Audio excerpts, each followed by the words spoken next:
اس کو تو علم دین اس نے تو سیکھا ہی نہیں، وہ تو دنیا کے رنگ میں رنگاوا تھا۔ بہت خوش نصیب ہیں، بہت خوش نصیب ہیں وہ والدین جن کے بچے قاری قرآن پاک ہوتے ہیں۔ یہ وہ والدین ہوتے ہیں جو قبر میں بھی اتر جائیں تو ان کے عمل جاری و رواں رہتے ہیں۔ اللہ سب کی ماؤں کو یہ نصیب کرے۔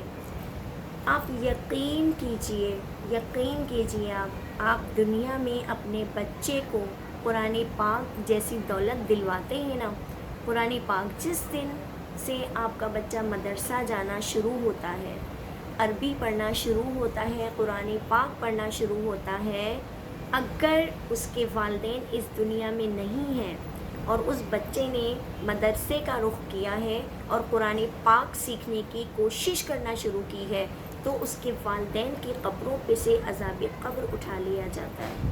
کتنی زبردست اور پیاری بات ہے کہ جو والدین اس دنیا میں نہیں ہیں، مطلب اگر کسی کے والد صاحب اس دنیا میں نہیں ہیں اور ان کی والدہ نے بعد والد کے مرنے کے بچے کو ان کی یعنی کہ ان کی اولاد کو کسی مدرسے میں بٹھایا ہے اور اس نے پہلا جملہ اعوذ باللہ من الشیطان الرجیم بسم اللہ الرحمن الرحیم پڑھا ہے، اس بچے کے منہ سے یہ جملے نکلنے تھے، وہاں اس کے باپ کی قبر پہ سے عذاب قبر اٹھا لیا جاتا ہے۔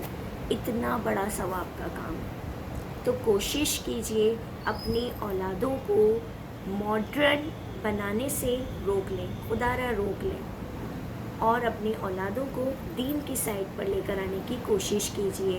اس کے لیے ہمیں خود علم دین سیکھنا ہوگا، لیکن جب ہم خود ہی مائیں جو ہیں وہ ہم خود ہی علم دین سے دور ہوں گے تو اپنے بچوں کو کیا سکھائیں گے؟